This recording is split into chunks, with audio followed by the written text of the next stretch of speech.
नमस्कार,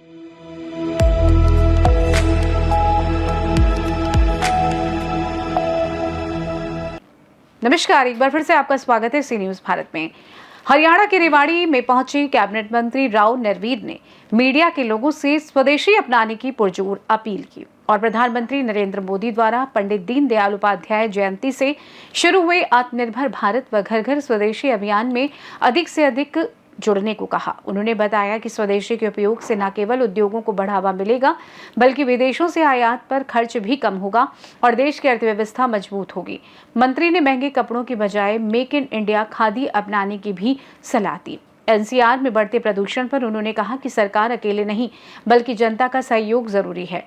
उन्होंने शादियों में कागजी कार्ड की बजाय डिजिटल निमंत्रण भेजने की अपील की ताकि पेड़ों की कटाई रुके। मसानी बैराज के दूषित पानी और बावल के धुएं के मुद्दे विधानसभा में उठाए जा चुके हैं और जल्द ही कार्रवाई होगी। रेवाड़ी के 200 बेड वाले अस्पताल में हो रही देरी पर उन्होंने शीघ्र काम शुरू होने की उम्मीद जताई है। हरियाणा में गुटखे, तंबाकू और जर्दे पर बैन पर जनता के सहयोग की जरूरत बताई। प्रदेश अध्यक्ष बनने पर उन्होंने राव नरेंद्र को बधाई दी और कैप्टन अजय यादव की नाराजगी को पार्टियों में आम बताया। राहुल गांधी के वोट चोरी के बयान पर उन्होंने कहा कि आधुनिक तकनीक के कारण वोट चोरी संभव नहीं है और कांग्रेस हार के बाद ऐसे बयान देती है।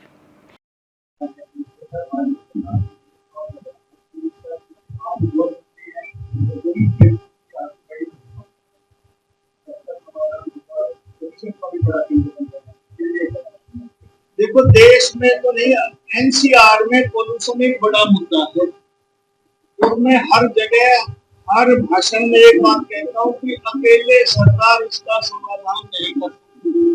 जब तक आम लोग जागरूक नहीं होंगे और पोल्यूशन के प्रति ध्यान नहीं देंगे, पोल्यूशन खत्म नहीं हो सकता। सबसे पहला तो मैं कहता हूँ कि जो पॉलीथीन और सिंगल यूज प्लास्टिक है, इस पर बैन करो, इसका प्रचलन खत्म करो। हरियाणा में 2013 से इसका बनना और बिकना बैन है, लेकिन फिर भी आम आदमी रेहड़ी में, दुकान में, सब जगह का चलन है।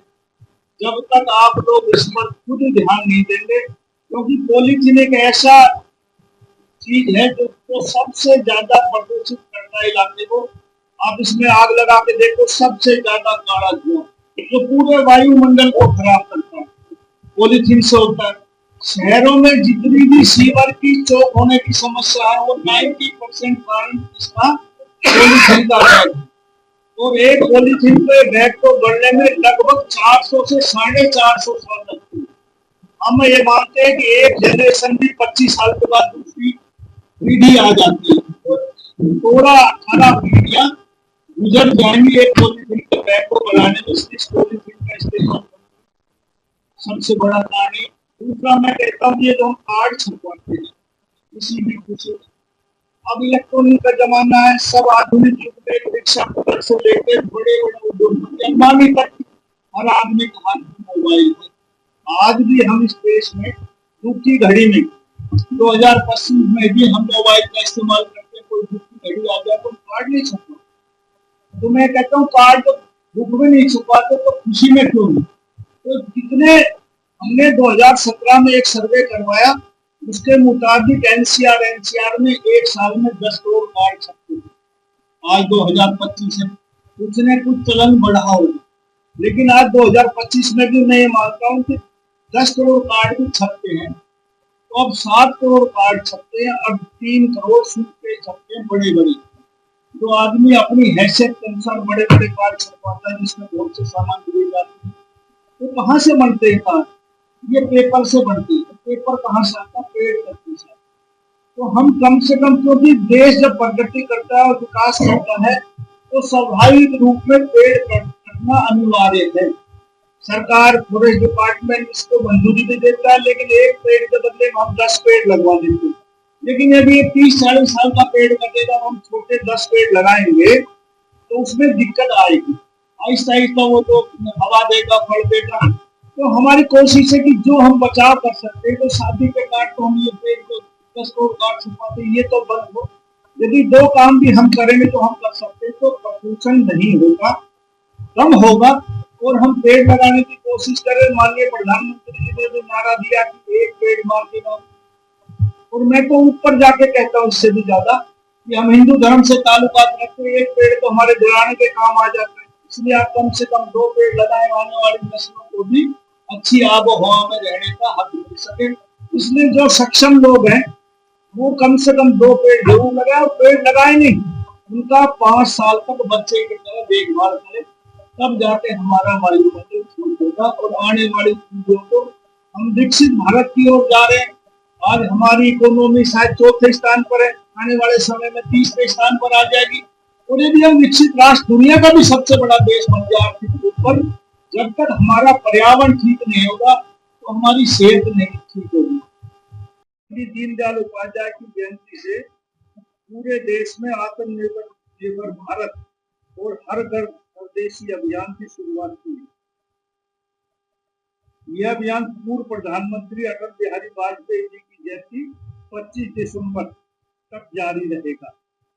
प्रधानमंत्री श्री नरेंद्र मोदी जी ने 2047 तक एक विकसित भारत के निर्माण का संकल्प दिया है, और इस लक्ष्य की प्राप्ति का मार्ग आत्मनिर्भर भारत से होकर गुजरता है।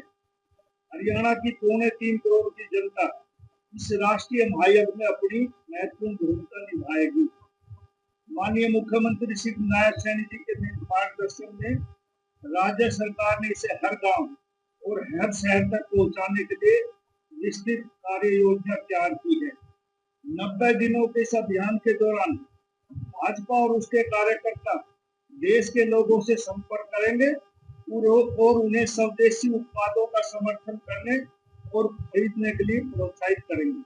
और साथ ही अकेले कोई भारतीय जनता पार्टी का स्वदेशी आंदोलन नहीं होना चाहिए, ये देश के सभी नागरिकों को होना चाहिए। इसलिए मैं प्रार्थना करता हूँ कि प्रदेश में रहने वाला हर नागरिक इस स्वदेशी आंदोलन से जुड़े, ताकि हमारा भारत 2047 में विकसित राष्ट्र बन सके।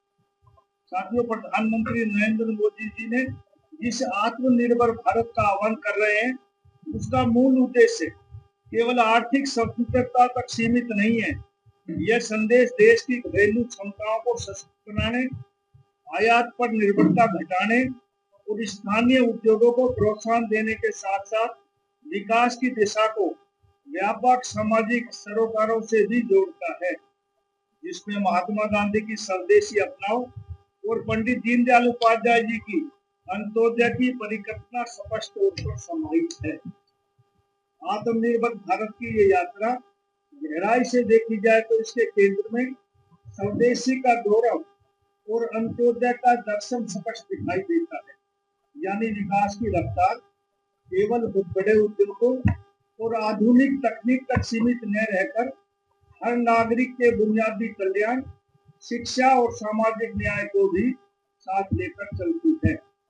आत्मनिर्भर भारत संकल्प अभियान 3 स्तंभों स्वदेशी, स्वभाषा और स्वभूषा पर आधारित है। स्वदेशी का अर्थ है कि वस्तुएं भारत में ही बने और उनका उपयोग भी भारत में हो।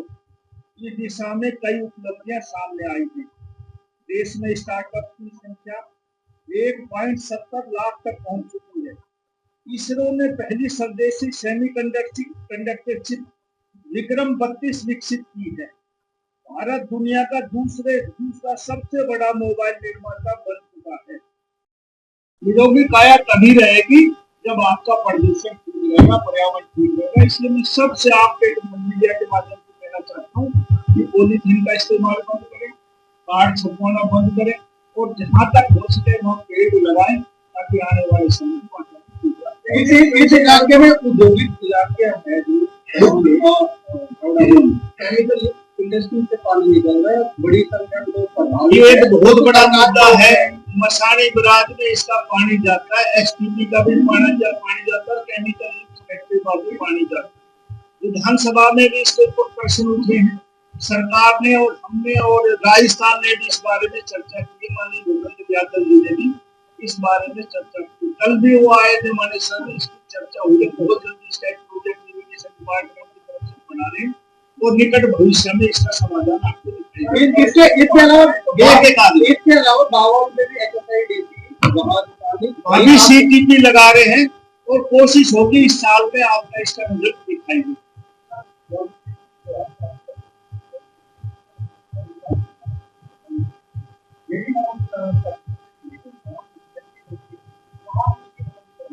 ये मैन्युफैक्चरिंग के बहुत से केस बनाए आपकी निगाह में, लेकिन मैं आपसे भी कहता हूँ कि आप जानकारी दो कि यहाँ मैन्युफैक्चरिंग हो रही है, हम उसको बंद कर देंगे।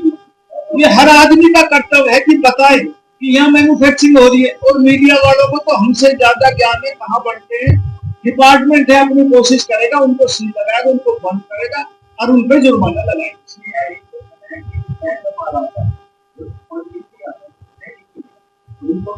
हाँ, उनको भी कहा गया कि इसका बदलवा और ऐसी चीज में पैकिंग करो तो जल्दी से जल्दी कर जाए।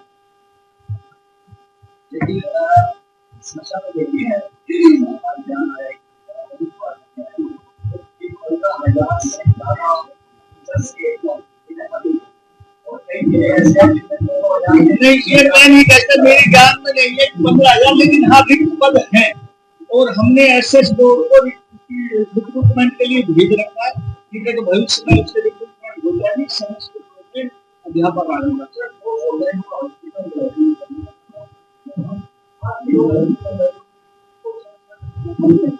उम्मीद करो कि इसका जल्दी समाधान हो जाए।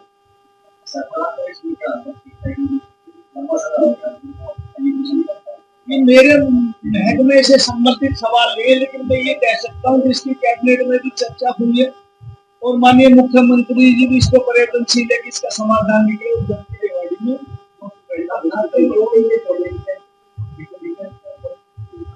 हाँ जी, ना इलेक्ट्रिक व्हीकल पर सरकार पहले से सब्सिडी देती आई है, आगे भी देती रहेगी। 40 लाख के ऊपर, मैं 40 लाख से ऊपर की मैं बंद कर रहा हूँ, 40 लाख से नीचे तक की चालू रहेगी लोगों को सुविधा, क्योंकि जो 40 लाख से ऊपर की व्हीकल खरीदता वो तो वैसे ही पैसे वाला, उसको सब्सिडी का कोई फायदा नहीं। हम ये चाहते आम आदमी जो सीमित साधन में अपने परिवार का पालन पोषण करता है वो गाड़ी लेना चाहे तो उसको सब्सिडी दी जाए। नहीं, हमने 0% की थी, लेकिन एक कैपिंग की थी, उसमें उतनी मात्रा में पूरी हो गई। दोबारा इस विषय में कैबिनेट में चर्चा करेंगे, जो अकेला मेरा विषय नहीं है। यदि कैबिनेट इसकी परमिशन देगी तो फिर आगे इसका टैक्स लगाएंगे।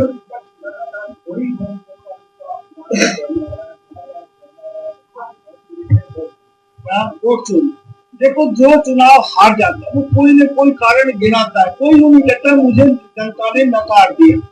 वोट चोरी कांग्रेस से पहले सरकार बनती थी, जब कभी वोट चोरी नहीं थी, ये प्रक्रिया थी, ये इलेक्शन कमीशन कोई न कोई लगता था।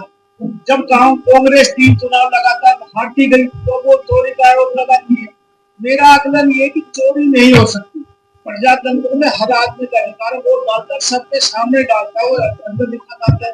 और आजकल तो वो दूसरा क्या बोलते हैं, वीवीपैट निकल के आता है। तो जो हार जाए कोई न कोई आरोप तो लगा। शाम में नरवीर सिंह हर्बल पार्क बनाते कोई भी अब मैं राजी नहीं हूँ। ये हर्बल पार्क सिर्फ नाम के लिए बनते हैं, इसकी कोई उचित देखभाल नहीं होती। मैं पिछली बार जब फॉरेस्ट मिनिस्टर था तो मैंने अपने गांव भूतपुर में हर्बल पार्क बनाया, मेरे हटने के बाद उसमें एक भी पौधा नहीं। अब सिर्फ नमो वन ये बनाएंगे जहाँ पेड़ बड़े बड़े लगे, हर्बल की कोई वो नहीं, अच्छे पेड़ लगाएंगे जो 24 घंटा ऑक्सीजन दे, और जो हमारे इलाके के जो पेड़ जहाँ जहाँ लगते हैं उन पेड़ों को लगाने की व्यवस्था नहीं।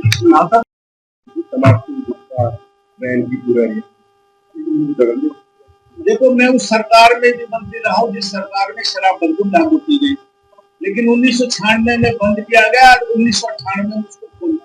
जब तक जन सहयोग नहीं मिलेगा, जन समर्थन नहीं मिलेगा, कोई भी पॉलिसी लागू नहीं हो सकती। तो इसलिए मैं लोगों से अपील करता हूँ आपके माध्यम से कि इसमें आप लोग सहयोग करें।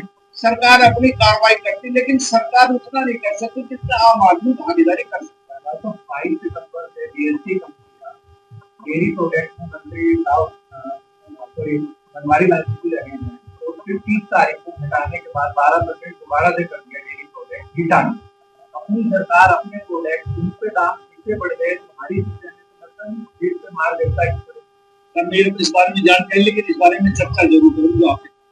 दूसरी बात, कपड़ा जो रेडीमेड मिलता है उस पर जीएसटी 12% से घटा के 5% कर दिया, लेकिन जो आगे जो कपड़ा बनता है उस पर 18%, यानी कि टोटल कपड़ा अगर मैन्युफैक्चरिंग होकर मार्केट में आएगा तो 30% जीएसटी है। ऐसे में लगता है कि आम आदमी को वहाँ भी फर्क पड़ता है। देखो एक कीमत तक कपड़ा सस्ता किया है कि 2,500 रुपए तक की पैंट कर मिलोगे तो आपको सस्ता है, और जो इससे महंगी पहनता है तो वो विलासिता की चीज है, वो उस पर टैक्स दे। लेकिन मैं आज इस माध्यम से भी अपील करता हूँ कि लोग खादी का इस्तेमाल करें, अपने देश की बनी हुई है, और जो भी चीज पहने वो मेक इन इंडिया और मेड इन इंडिया पहनेंगे। हमारा माननीय मोदी जी ने कहा कि हमारा उस वस्त्र में, उस वस्तु में हमारा पसीना दिखाई देना चाहिए जब भारत विकसित पड़ पाए। प्रधानमंत्री का दौरा है, किस तरह से वहाँ हमने एक शहीद स्मारक बनाया है, उसका उद्घाटन के लिए उनसे प्रार्थना की कि आप समय दो, तो जब भी वो समय देंगे उसका उद्घाटन के लिए माननीय प्रधानमंत्री जी हरियाणा ओबीसी चेहरे के तौर पर जो कांग्रेस राहुल